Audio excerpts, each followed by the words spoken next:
Hey guys and gals and whatever else is out there. Today we're going to be talking about something that's getting really close. But first, before we get to that thing that gets really close, as you can see from the title, there are people that actually don't know what this is. And what we're talking about is the MCU. What is the MCU?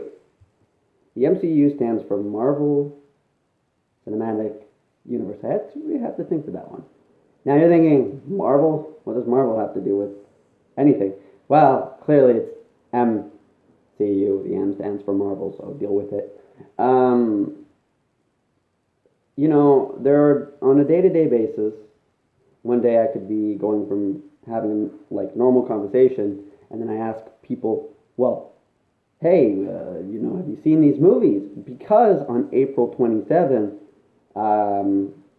the big one's coming out, which is changing the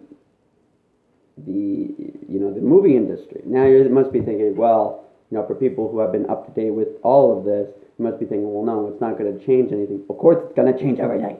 You don't, and I'll understand. I'll explain why in a second. But first, back in 2008, Marvel released a movie called Iron Man, and I'll be completely honest, I was not interested at first.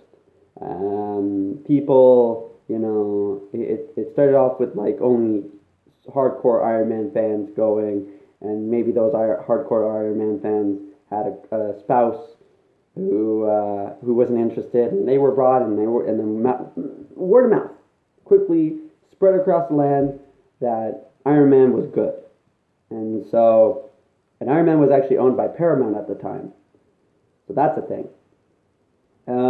Before Iron Man, we had movies like Spider-Man and Fantastic Four and Punisher and Blade, which I didn't even know was a Marvel movie till way later.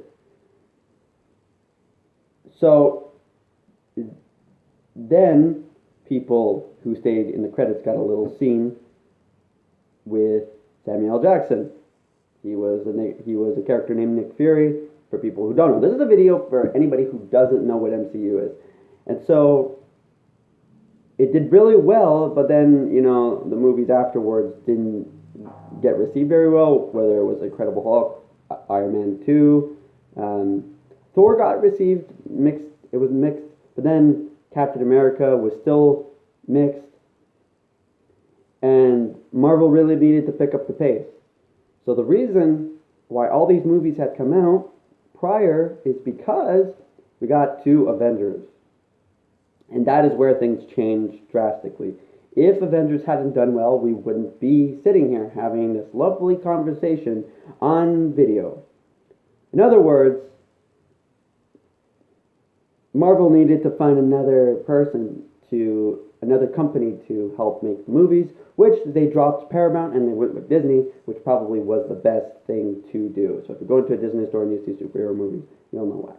So, long story short, 6 years later, we are finally here.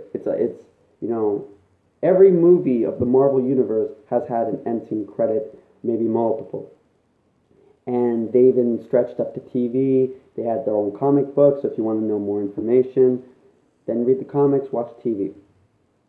But realistically, for those who are up to date, you have until April 27th, or, it'll be in theaters for a little bit.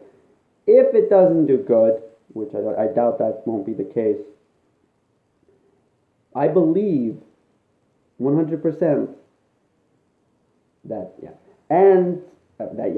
that also I almost forgot to mention, they're going to be doing Marvel movies until 2028. So there's going to be 40 movies and a few TV shows along the way. There's even the Netflix stuff.